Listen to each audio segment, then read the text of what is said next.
La charla de hoy se titula Pequeñas claves jurídicas para el diseño, porque la intención con la que vengo es la de exponer simplemente unas bases acerca de cómo funciona el derecho de autor y después hacer una corrección respecto de lo que es el apartado o el campo del diseño.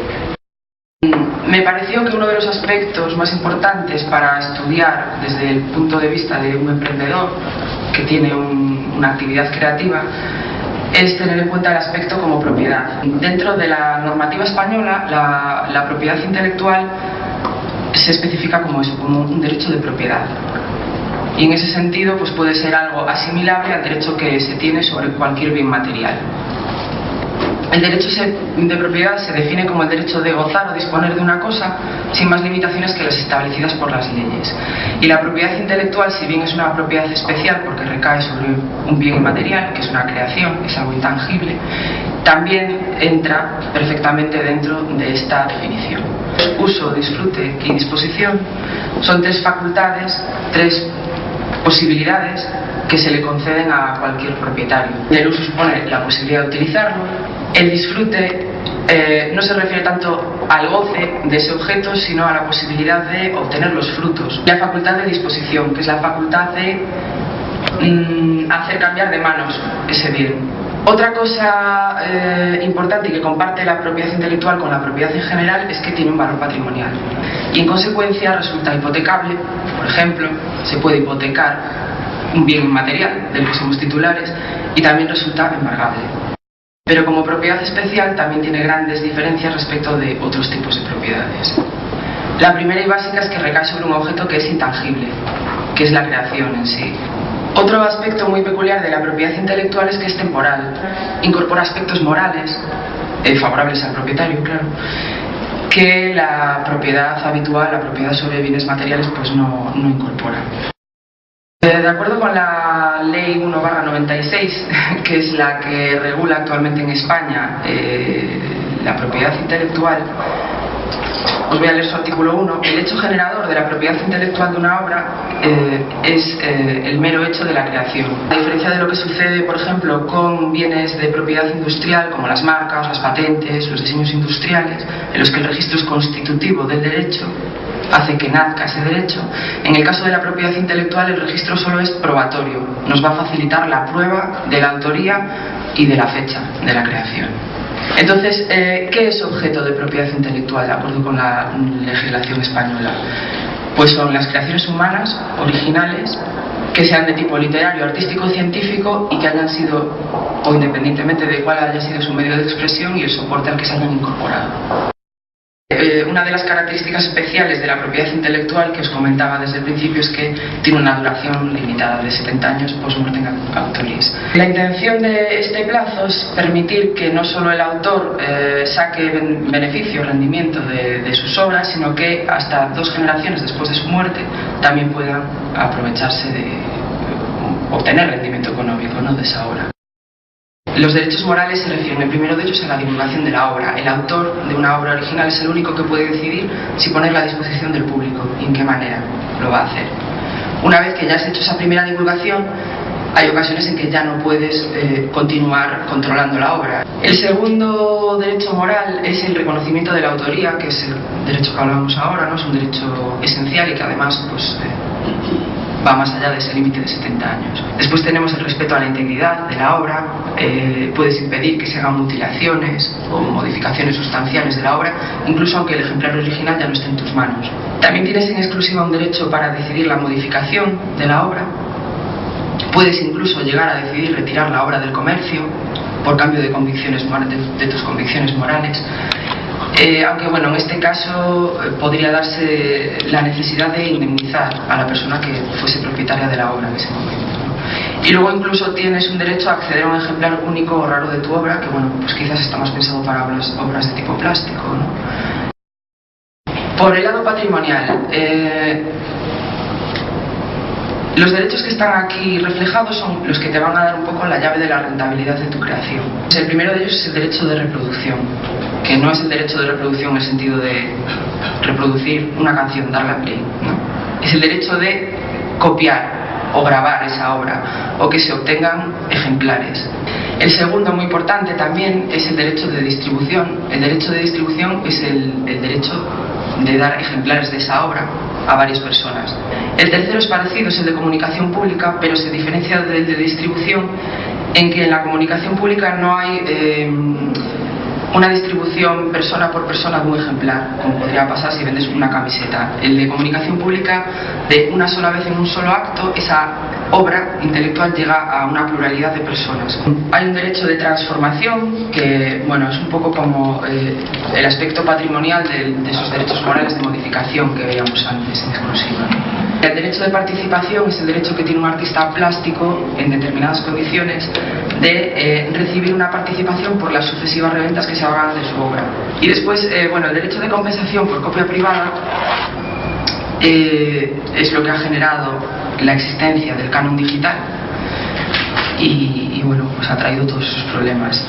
Consiste básicamente en una serie de derechos que te concede la ley para que compensen al autor por la posibilidad que se le da al comprador de una de sus obras de hacer copias para su uso privado. Las sociedades de gestión son sociedades privadas, sin ánimo de lucro, en principio, que se dedican a gestionar de manera colectiva los derechos de los creadores. En el caso de las GAE, pues los derechos de los compositores musicales, de los dramaturgos y de los editores. En el caso de los artistas visuales, la entidad de gestión más importante que hay en España, y si no me equivoco creo que es la única, es la VEGAP, que os quería remitir a su página web, simplemente para echarle un vistazo. Entonces, lo que hacen estas entidades es gestionar pues, ciertos derechos y cobrar el nombre de los autores y después hacer un reparto en función de diversos criterios que determinan esos estatutos entre los autores que forman parte de ello.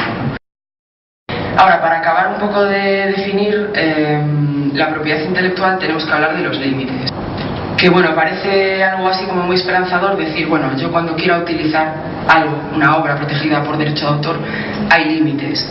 Yo a lo mejor, pues en virtud de ese límite de cita e ilustración de la enseñanza, puedo hacer algún tipo de uso de obras protegidas. Estos límites son bastante estrechos. Hay muchos ya que ya no aplicarían directamente al trabajo tal y como me imagino yo que lo podéis realizar habitualmente.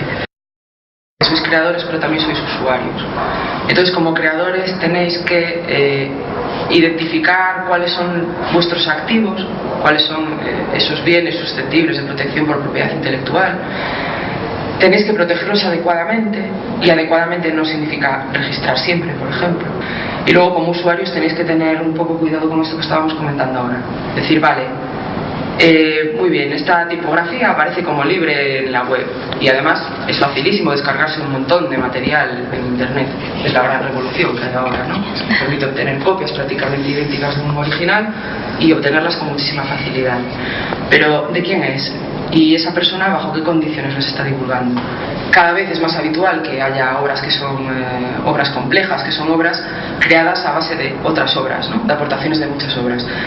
Quizás el ejemplo más importante puede ser el de una página web, que sería susceptible de protección como tal página web en su conjunto, pero también todos esos elementos que señalo ahí, el diseño gráfico, los textos que incorpore, fotografías, audiovisual e incluso el código fuente.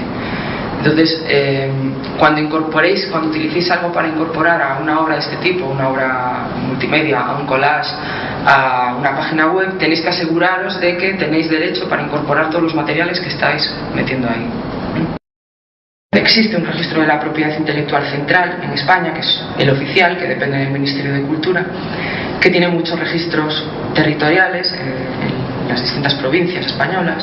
El procedimiento de registro es relativamente sencillo. Si tenéis certificado digital podéis hacerlo incluso desde internet, que básicamente consiste pues, en rellenar una serie de formularios en los que vais a identificar quién es la persona autora de esa obra, en qué consiste la obra, vais a facilitar un ejemplar de la obra siempre que sea posible y si no algún tipo de reproducción que permita identificarla, y pagar una tasa que no es muy elevada, la tasa básica es de unos 15 euros. Por lo que concierne a la propiedad intelectual no hace falta registro, pero el registro nos va a ayudar a demostrar que una obra es nuestra y en qué año lo creamos. Para optimizar el gasto, seleccionar bien qué registráis, registrar en los casos que sean un poco más sensibles, pero está ahí, es un mecanismo y es el mecanismo que mejor funciona, porque al ser oficial en caso de que tuvieseis, por ejemplo, un juicio, haría prueba directamente, ¿no? Y sería la otra parte la que tendría que demostrar que no es cierto que seáis los autores. Y eso, así en frío, parece una tontería, pero después cuando estás discutiendo en un juzgado, pues es muy importante. El valor de este símbolo es sobre todo disuasorio. No tiene por qué, o sea, de por sí no va a impedir que alguien copie vuestra obra, pero sí está informando de que esa obra está protegida por derechos de autor, de quién es esa persona, de quién es la persona que lo sustenta y de la fecha desde la que sostiene, ¿no? Pero el copyright no contradice al Creative Commons. Es decir, el Creative Commons de hecho existe o se da porque el autor de esa obra existe, o sea, porque hay un copyright sobre esa obra. El depósito ante notario sí es bastante eficaz, consiste en acudir a un notario y pedirle que levante acta de que hemos ido ante su presencia y le hemos informado de que somos los titulares de esa obra. Lo que pasa es que tiene grandes desventajas respecto al registro porque es más caro y además hay que renovarlo cada cierto tiempo. Por definición, la titularidad siempre es la del autor, siempre es del autor, siempre corresponde al creador. Entonces, cuando tú tienes un cliente, ¿cómo pasa eso? Hasta el cliente. Hay dos fórmulas, la cesión y la licencia.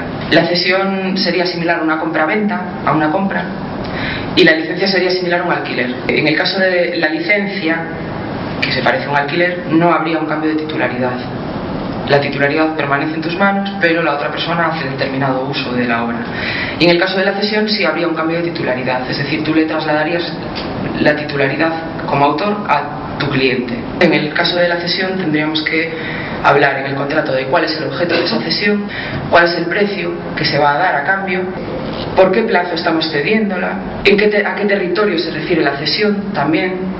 Si no decís nada acerca del plazo de cesión y acerca del y acerca del territorio para el que se hace la venta, la ley, como un mecanismo a favor del creador, establece que por plazo se entiende que se han cedido a 5 años, simplemente a los 5 años vuelve a revertir, y el territorio es el de España.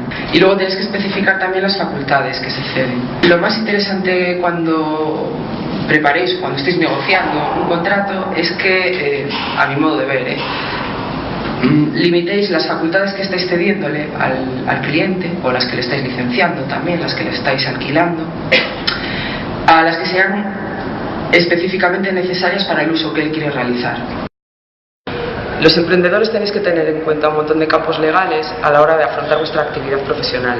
Tenéis que tener en cuenta aspectos contables, tenéis que tener en cuenta la legislación fiscal, necesitáis tener en cuenta también leyes de protección de datos, ley de servicios de la sociedad de la información, normativa civil, normativa mercantil, un montón de leyes.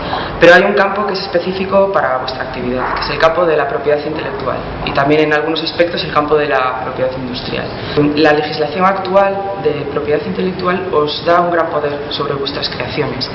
Tenéis que conocer bien en qué consisten esos derechos para poder ejercerlos de la manera más correcta para que tengáis éxito en vuestro trabajo profesional.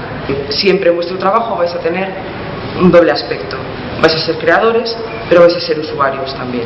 Entonces tenéis que tener en cuenta sobre todo el aspecto del usuario para aseguraros de que cuando traigáis obras de terceros a vuestra propia obra, a la que estáis creando para un cliente, tenéis que conocer bien si tenéis libertad para usarla y en qué condiciones podéis realizar ese uso.